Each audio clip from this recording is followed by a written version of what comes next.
One of our classmates, Melanie Williams, had a fantastic idea for our class reunion. She says, maybe we could do a walkthrough of the old neighborhood. Now, between you and me, I think this was an excellent idea. For those of us who grew up in the Leon Valley area and went to Oak Hills Terrace Elementary, Patton F. Middle School, and then John Marshall, we had a very blessed childhood. We lived in a wonderful place with wonderful people and wonderful schools. There's lots to remember. There'd be no shortage of stuff for us to talk about.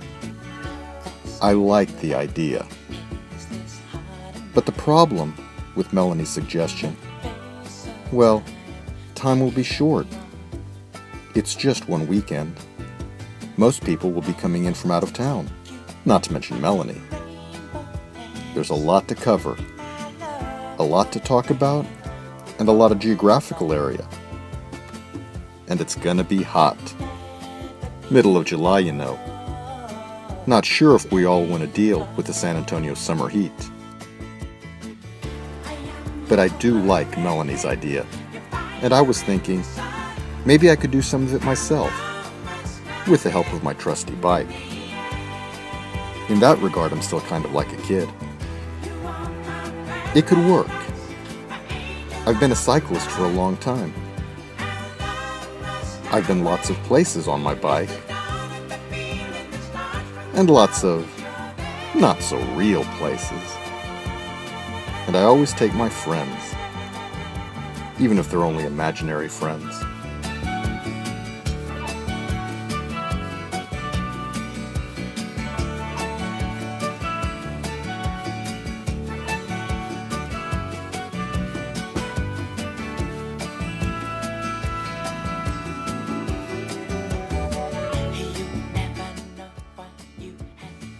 For many of us, our collective story begins here at Oak Hills Terrace Elementary School. I, for one, remember my very first day of school. When I woke up, I was very, very excited. I insisted that I get a bologna sandwich for breakfast because, for some reason, I thought that's what you were supposed to have on your first day of school. The morning was going great, until my sister started taunting me, and my mood quickly soured. Maybe it soured because of her taunting, or maybe it soured because I started realizing what strange things might await me once the school year started. All of us who went to Oak Hills Terrace and were there in the first grade remember what they put the first graders through: the Nutcracker Sweep play. All of us were assigned various roles. We didn't pick. We didn't audition. I remember being told I was going to be a Chinese dancer. I really wanted to be a Russian dancer because they had the best music. But what really got me more than anything else, I remember one day sitting with all of my classmates watching a film that was made some days earlier with the people who were in the play portion of the production, those who actually had acting and speaking parts. They were taken to a toy store, and all of us were forced to watch them, playing with toys and Christmas things, running up and down the aisles, laughing and singing and having a good time, playing with the toys, and we just got to watch them. Probably one of the most traumatic experiences of my entire school career, other than being made to wear the ridiculous costume. And remember Matt Wolfarth getting very anxious before we went up on stage. But he ended up doing pretty good. But aside from being put through strange rituals like the Nutcracker, I probably learned my first great lesson in life: accountability. And this was done by the use of report cards. I always remembered that at Oak Hills Terrace, our report cards came in these really nice blue envelopes with a Dr. Pepper advertisement. This was probably meant to lessen the shock and the pain and embarrassment and humiliation that lay inside what your teachers told your parents. My mother was an educator, so she looked at the report card really carefully, and that always made me nervous. The back of the report card envelope had a lot of useful safety information, which I should have taken more seriously, and I'll show you later that I chose to ignore it. But of course the real meat of the report card was that which lay inside. Here's my first grade report card. I remember so well getting out of the car on a very wet day, and it slipped out of the envelope, and my mom's car ran over it.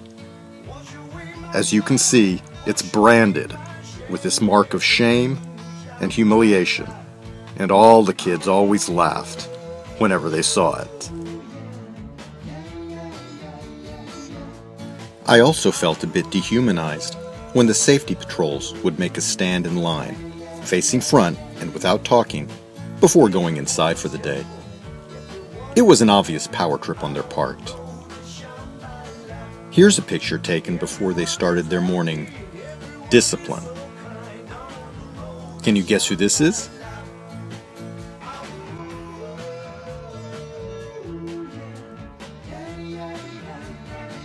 But if lessons of accountability with report cards and the harsh discipline of the safety patrols weren't enough, we also had to learn the concept that some classmates had stronger personalities than others.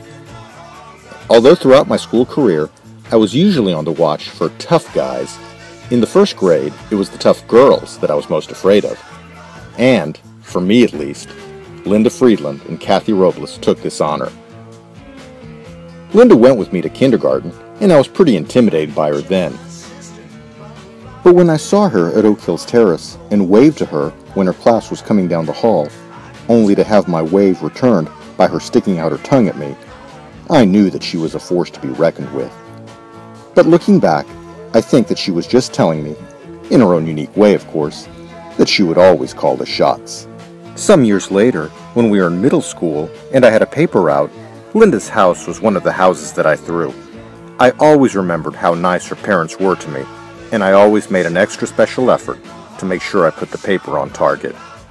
Kathy Robles was also difficult for me to understand, and I can still remember that she told me that I looked dumb in my first grade picture. But she gradually softened up to me over the years, and we became pretty good friends. At our 10-year reunion, I was quite moved when she came up to me and told me that she wanted me to invite her to my wedding, whenever that was, and I was happy to have done so. Of course, the fact that we became friends didn't stop her dad from giving me my first and only traffic ticket just a few years after we graduated.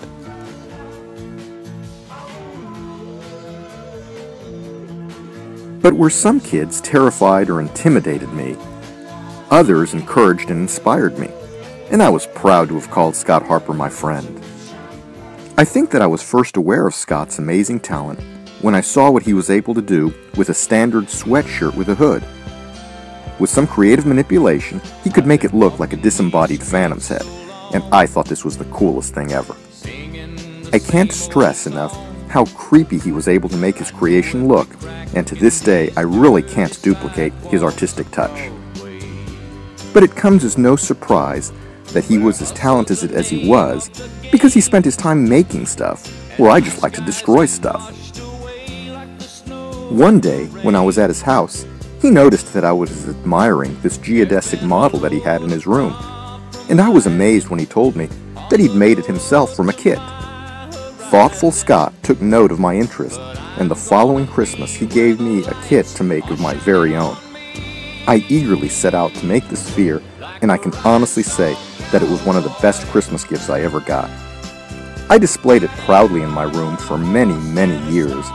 This is the only picture I have of it, and while it's not a good picture, it does remind me of Scott's thoughtfulness and brilliance. By the way, Carl, don't worry. I still consider brainwaves to be one of the best Christmas gifts that I ever got too. When we were there, our school was identified by this simple sign out front. But like so many things, they've added a lot to the school. It's a bit bigger now. This fancy entrance faces the alley that most of us would walk down to and from school. Now that alleyway is blocked.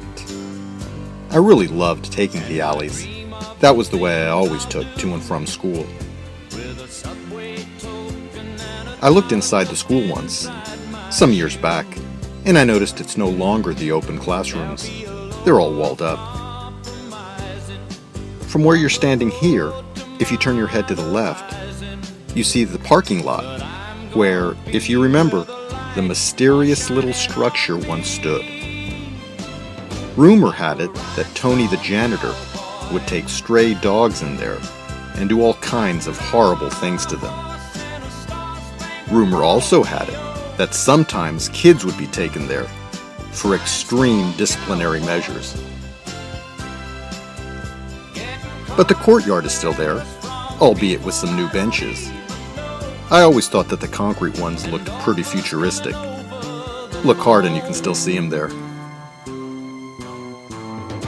I always remember that this tree stood right in front where the cars would pick up and drop off the students. My brother once told me about his friend who would kick the utility balls on the roof during PE and then come back after school to climb the tree to the roof and retrieve them. I wonder if the kids still use that tree.